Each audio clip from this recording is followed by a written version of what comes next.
So good afternoon, everybody. So I'll talk about solid-state NMR, and I'm quite happy to follow Isabella as a speaker because she has nicely introduced already carbon detection techniques, which I will start with actually, because this is sort of the standard in solid-state NMR still.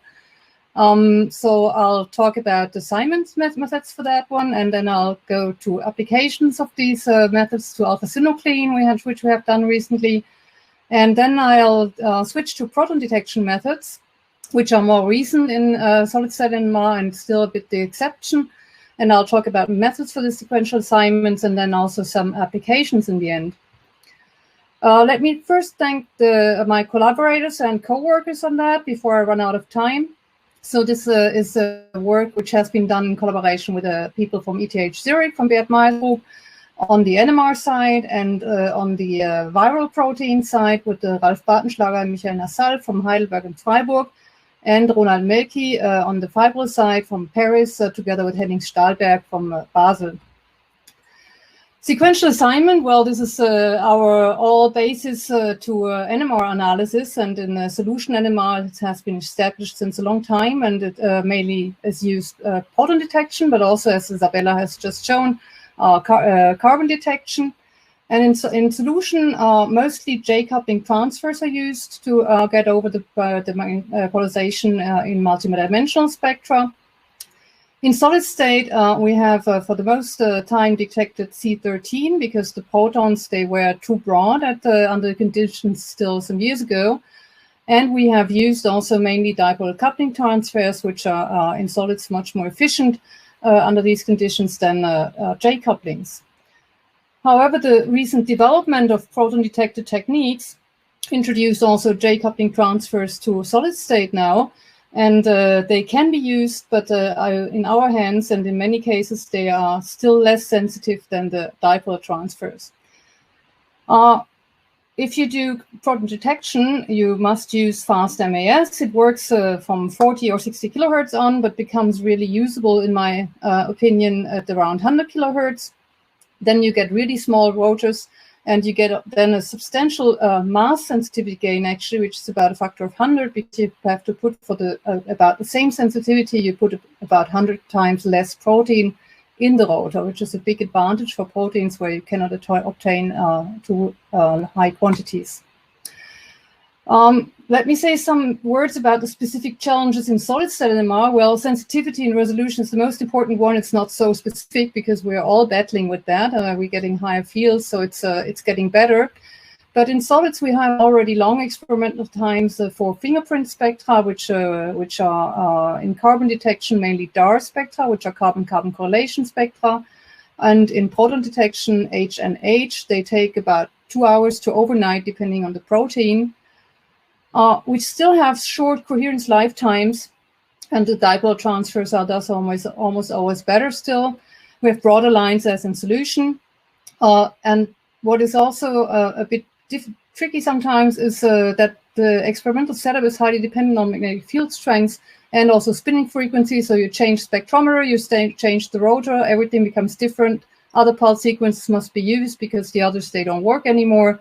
So this is a bit of a challenge sometimes. The transfers must be optimized, so we do not just determine pulse lengths, but we optimize cross-polarization conditions, for example, which is often difficult and lengthy. And solid-state NMR benefits really highly from increasing field and increasing also still spinning speed. Carbon-13 detection, so we use for that very often 3.2 millimeter rotors because they bring a good compromise in sample amount and in spinning speed. You can spin them up to 24 kilohertz, but we often use 18 kilohertz because then at the typical field strength of 800 megahertz we use often, you do not run your spinning sidebands into the aliphatic region. For this approach, you need more or less 30 milligram of protein, which is really a lot for some proteins, but we have many proteins where that works also, where we use bacterial expression, for example. You obtain line widths between 0.5 to 1 ppm with that approach, more or less. This leads in 2D spectra to high overlap, also for small proteins, so we often have to go to 3D spectra. The sequential assignments, I at least try to use still sequence information. If it's better to know that you have next an alanine, and to use this information than just to walk blindly around the backbone, which often does not work. This is why normally I first assign spin systems and then I do experiments to connect them. And I'll talk now a bit more about the experiments we use for that. We have introduced them on the Het S and URE2P primes a while ago and applied them to a wide variety of proteins since. So first, the identification of spin systems. We use here 2D experiments, DAR and NCA. DAR is a carbon-carbon correlation where you see all spins actually. They have carbonyl region, they have the aliphatic region, the aromatic region also. The NCA and that the 3D experiments which really allow to resolve then the connections where you walk from the N15 and to C alpha and to the C beta, and sometimes you get also some further information. And the CCC, which then connects you the C alpha, C beta, and the side chains, sometimes also some carbonyls, but it's difficult to have the C alpha, C beta, and the carbonyls at the same time. The building blocks here are cross-polarizations between obviously proton and nitrogen in the beginning, or proton and carbon in the beginning, and then also nitrogen-carbon CPs, cross-polarizations, DAR or PDSD transfers, which is spin diffusion between carbons. And also a very nice experiment, which is the DREAM, which is very helpful because it is a very efficient transfer. And notably in the CCC, you avoid to have a large diagonal with that, which is a very nice feature of that one. Here you see the pulse sequences. So in the NCACB, you transfer from protons, as always, cross-polarization. Then you transfer from the nitrogen spec to the carbons. And then you have this DREAM mixing, which is mainly, you have to choose the conditions. There's a very nice paper on that of Thomas Westfeld to transfer between the C alphas and the C betas. And then you detect on carbon, obviously. The CCC has a similar scheme. It has a proton-carbon cross-polarization, a DREAM mixing time. And then you have this long proton-driven spin diffusion where we use a spin diffusion because we would like to go from the C beta, so here you transfer C alpha, C beta, and then here go really into the side chains. So this is a rather long delay often, and if you use a DAR, for example, you have to irradiate on the protons, which might be a strain for your sample. So this is a typical DAR spectrum of a Het S fibrils here, and you can see, for example, the CCC overlays here. You get only a subset of peaks here in isoleucine, which you can nicely resolve on the C gamma 2. You have also can also go to the other nuclei and go through the spin system. A 2D NCA typically looks like that. You have here the Het S prime, and you have for this rather small protein, you have a nicely resolved spectrum. And here you have the NCACB, and this is this nice feature in CCPN where you can really show all the planes in one 2D spectrum, and you see that the NCACB in this region nicely overlays on the NCA, and here you get the additional C beta and even some other chemical shifts for the side chains. Then the sequential walk, we have two sets of experiments. Actually, one is a bit an easier one. It connects the NCA to the CO, the NCO to the CA, and then the CA NCO. And then we have a bit a more complicated set, but which has the important information on the C beta also containing, which allows you to use the amino acid information then. These are, however, less sensitive, mostly these two lower ones here, because they have 4 transfers. They go over the carbonyl because you want to go to a further step. You don't detect the carbonyl, but you have to transfer still. And here you really have to optimize transfers. And here the mirror scheme is, for example, an important thing because it transfers very well the CO-C alpha step here, which needs a high sensitivity and which is rather difficult to obtain for these two. Here are the pulse sequence. I will not go in detail through it because it's a bit lengthy, but you can look them up in the literature. They are published in this form with all parameters available in the same paper also. So in solids for sequential assignments, we normally need to use information of 2 frequencies because one single frequency is too much overlapped often. So I will always walk backwards in the sequence. So I start on an NC alpha pair here. Then I go to the CA-NCO spectra. I look at these frequencies for the next carbonyl atom. And then I take these 2 frequencies and look them up in the NCOCA, and then walk back to the next C alpha. So this looks then, for example, like that. These are CCPN screenshots. Here you have the NCACX, and you have a starting spin here. Then you can overlay with the CA-NCO. Then you get the same C alpha frequency, the CI-1 frequency here. At which chemical shift then you can go down and over. And then you see here also a back transfer to the own C alpha. But you see also, and this one is a stronger one here, the I-1 C alpha, which you are looking for. Then you can also, on the same frequency, go further. And if you're lucky, and if you have chosen the right mixing time, and if you have enough signal to noise, you find also C beta and the C gamma spins. This is again an isoleucine. And then you can find the C alpha frequency at the next nitrogen frequency and start over again.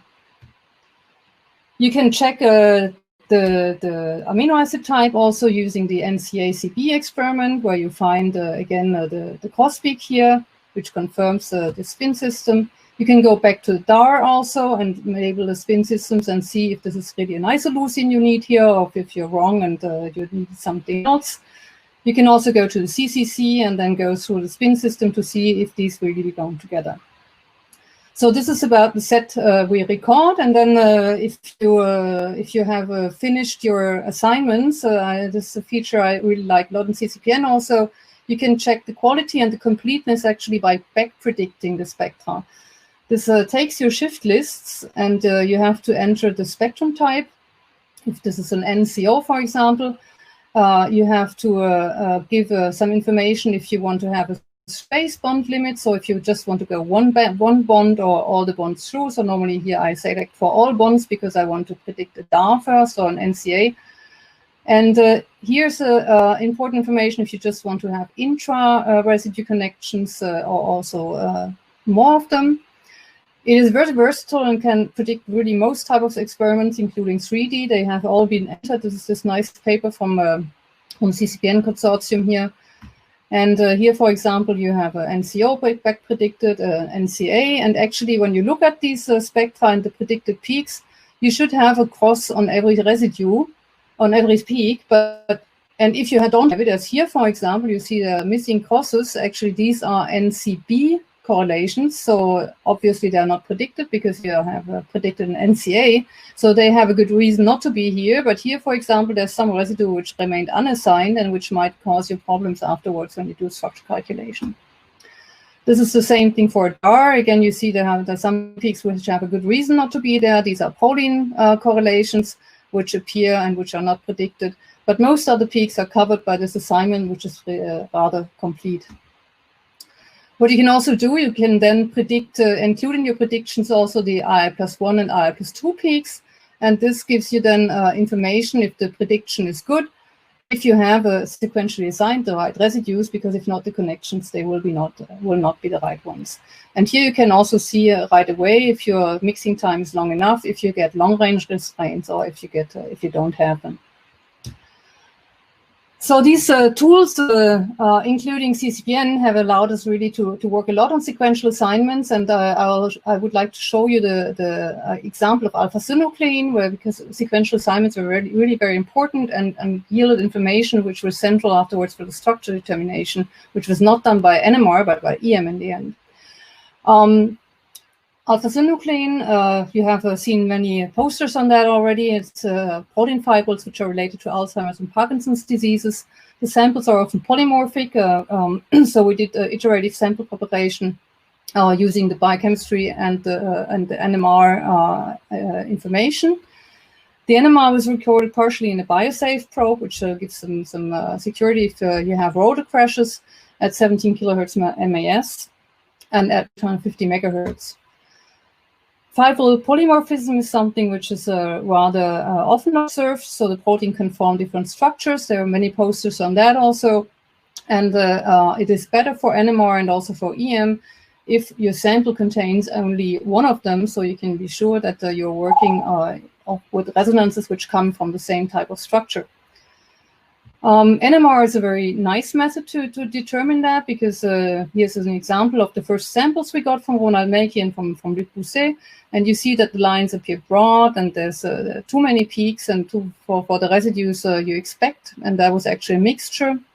And then they went back to the biolab and optimized everything, and then in the end we had really two different samples for the two different polymorphs. Then the spectra were also quite well resolved, so they could be assigned using the same experiments I showed you before, same color coding, CA-NCO and CaCO, NCO-CA. And with this, we could actually assign three different fibrils form in 3 different samples, obviously, because it would have been difficult in one sample. And you can see here that these fibril forms are really completely different. The first one is has the fibril core rather in the end. Or forgot to say, the arrows are also deduced from the secondary chemical shifts. We do not use talos because that makes everything a bit flat sometimes in fibrils. But you can use secondary chemical shifts, and then you have the beta strands here, and you can see already at this stage that this fibril has the core here, but it has a small contribution also from some residues here in the N-terminal. The second one, which we call the ribbons, because they look ribbon-like under the EM, they have a fibril core which consists of the first part, and then a connection which we do not see, and a second part in the C-terminal, and then the fibrils which we fibrilize under pH 9 conditions, but which seemingly can exist also under other conditions. They have this core here in the end also, but they lack this strand here. So here you see our first attempts to get a structure from that. We always try when we do structure, so we did that for A beta 1 to 42 and also for the Osaka mutant and het S. We try to first work exclusively with unambiguous restraints. However, here they were really sparse, and you see about all we had on this picture, so it was difficult to do a structure. Yuri tried it, so he put the restraints into cyana and got a structure out, and it actually looks quite reasonable. I mean, you have a hydrophobic core here, you have the charged residues when they're inside, they're compensated, you have the other charged residues on the outside. So it was not too bad, but we really had too few restraints to be sure. So what we did, we teamed up with the group of Henning Stahlberg.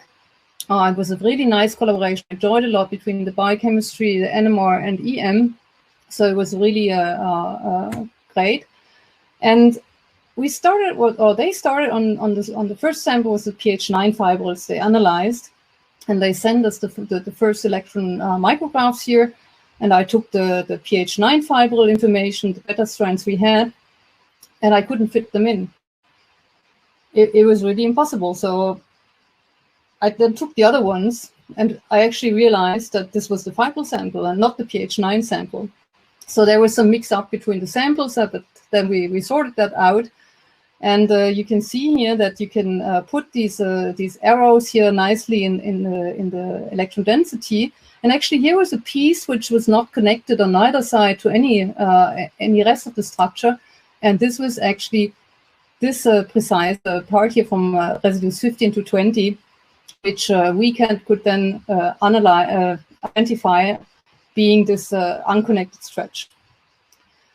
What NMR could also contribute was the orientation of this connected stretch, because when we went then to the power spectra we had recorded, because we had the restraints, and you assign the restraints using the structure from the EM, then you actually can see that this serine 87 has connections to alanine 17, alanine 18, and alanine 19, which positions the alanine 18 here next to the serine 87, and then these two are next to it. What we also did, as we had the data already, we compared the restraints. We made them unambiguous using the structure. We plotted them on the structure, and you see that the restraints really nicely fit. I mean, obviously also because we use the structure, but the ones which you can identify, then they really exist also in the EM micrograph. What NMR did not see, and this is was quite interesting, is that actually in the sample there were still two different polymorphs, because even if the monomer structure here is the same in the two polymorphs, you see that the superorganization, the 40 organization, the interactions here between the monomers are different in the two fibrils here. You have in the protofibril you have the same structure, but the assembly is then happening once between a salt bridge here on these two places, and in this polymorph it's only here. So this was something we did not see in NMR. We went then also back to the pH9 fibrils and actually realized that the structure which had been done before by Henning Stahlberg corresponded actually to the fibrils we had. And we were not super wrong, but you see that here, for example, you have the lysine 60 outside, where here it's inside. So it was not so far away, but it was not perfect. So this is, I think, electron microscopy really did a great job here to finalize this project. Just to say some words about the complementary between NMR and EM. So NMR was very strong on the polymorphic purity. The positioning of beta strands was very helpful for the EM structure determination, also the orientation of the beta strands. NMR also can have a lot of details of the structure at high resolution. And the dynamics also, I mean, we knew already which portions were dynamic, which we didn't see, and these were the same in the EM then also. EM has the high power to provide direct images of the electron density, and it works well on these larger monomers where NMR starts to get into trouble. And importantly, can also analyze small sample amounts from in vivo, which Ronald Mölki and Henning are currently working on. So I would like to go to proton detection now. The rotors, because you have to put the speed at the surface constant, so they must be smaller. You enter about 300 microgram of protein in there. We still use high fields, about 850 megahertz, and we use 100 kilohertz mass, or slightly beyond 110 kilohertz. The line widths you get under these conditions on the proton start to be nice for us. It's 1 to 2 ppm. You get some overlap even smaller proteins, so we still have to use 3D spectra also. We still fight with short T2s and T1 row. And this particularly makes it difficult to use amino acid information, which was precious for us, because if you want to correlate the nitrogen and the C-beta, it's a long way. I mean, you know that from solution NMR also. So this is sometimes something which is still difficult. So we exercised that in the last year or years now on several proteins, on the HBV capsids, on RPO, the DNAB helicase. I will at the end come also to this first steps into a more challenging protein, which is the NS4B HCV protein. So here's the FAR-plan, the schedule for the proton detection. They all go through the HN here, and this starts to look a lot like a solution NMR, where you can either go to two sites at the same time, or you only go to one site. That depends then also if you use J coupling transfers or dipolar coupling transfers. And this is a work with which is cited on the bottom here. Susanne Penzel, actually, she sorted that out in a very complete paper, where she tested all the optimum transfers for J couplings, dipolar couplings, what is better, and this is a really important source for all our students today. And I want to these sequences we tested. This is here all dipolar couplings. You see CP, CP, and again a CP. And it goes from the proton. This is on deuterated protein, so it goes from the NH directly to C alpha and then goes back here. This yields a spectrum which looks like that. This is again all the planes of a 3D shown in the 2D plane. This is on the HBV capsid, so this is 150 residues. You get a really nice spectra from that. Then there's the other way around, H and CO. So again, here it's only dipolar transfers from H to C, C to N, and then N back to protons to detect. I forgot to say we always do this nice water suppression scheme, which was developed by Chad Ringstra's group, which is very important also to implement. And this kind of spectrum then looks like that. Again, you have a nice resolution, nice signal to noise. This is then a connection which goes a bit further. There's one transfer more. It's again all dipolar transfers, which were better for this version. You have here again this dream mixing. No, this is a mirror mixing again, because we have this C alpha CO transfer, which is a bit complicated, but works well with this mirror. The spectrum is here. You see there's still quite many peaks, and you have a still good signal to noise. It's useful for sequential assignments. And now we're getting to something which is getting more complicated. It's the H, N, CA, CB, CA, and H. So you only have the CBs correlated to the NHs in the end. And here, Susanne figured out on the ubiquity at least, it is better to do to use scalar transfers for nearly all, but the initial and the final transfers, which are CPs. And you can see that in this spectrum you have less peaks. I mean, it is getting the signal to noise is getting worse. But if you get information, it's very precious information, because the C betas, they carry a lot of secondary structure information and also amino acid. So in the end, when you have all these spectra, you connect them. First the C alpha, then the C betas in the two directions, then the COs in the two directions, and you have all this information, and you can do the sequential assignments like this. And in the end, obviously, also it's nice to verify if you have a complete assignment, and you can again back predict the spectra, use CCPN, and check on your quality. I just want to show you this application we did to self-synthesized HPV capsids.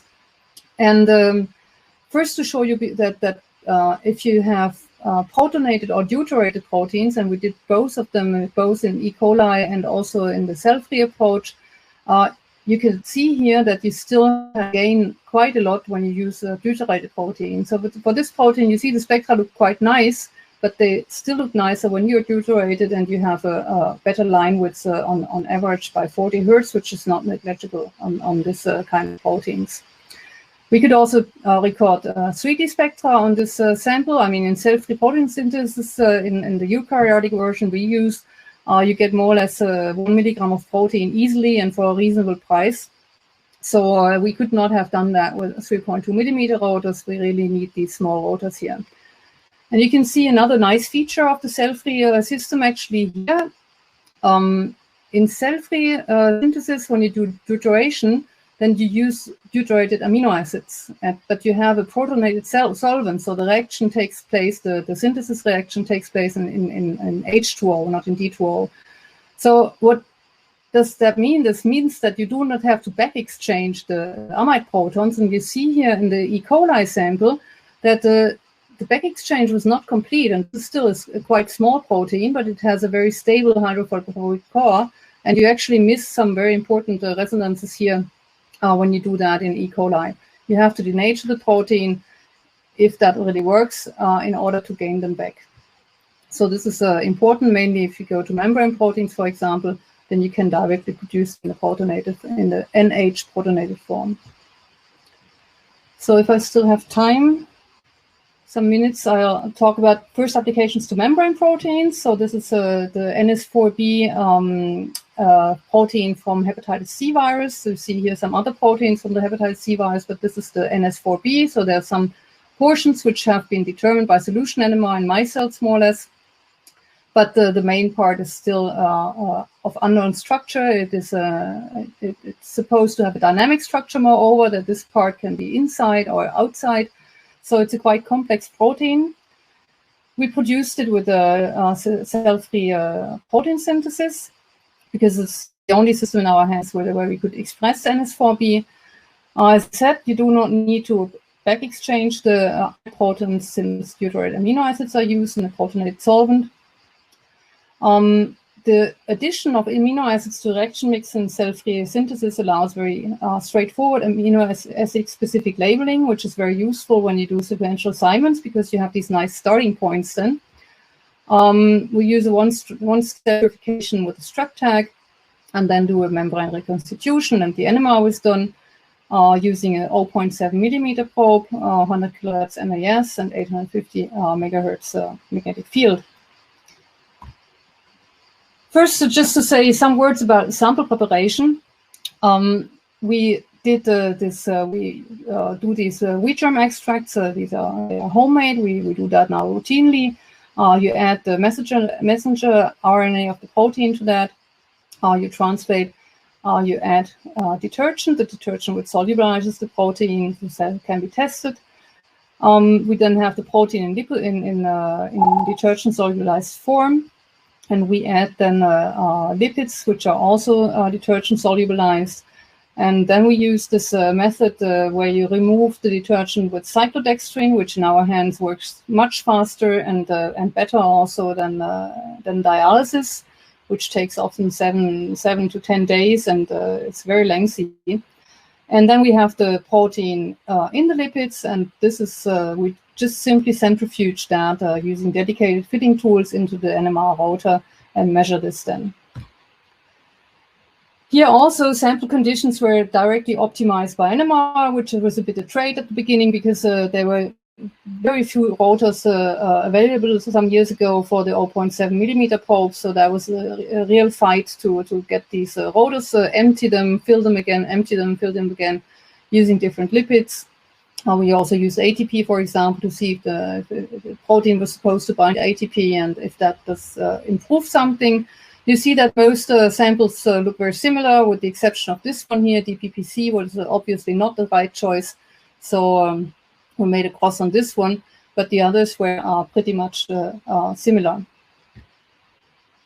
We then did also a first sample with specific labels. So we chose glycine, valine, leucine, because they have very different C-alpha chemical shifts. Glycine's around 45, valine around 60, and leucine in between, more or less.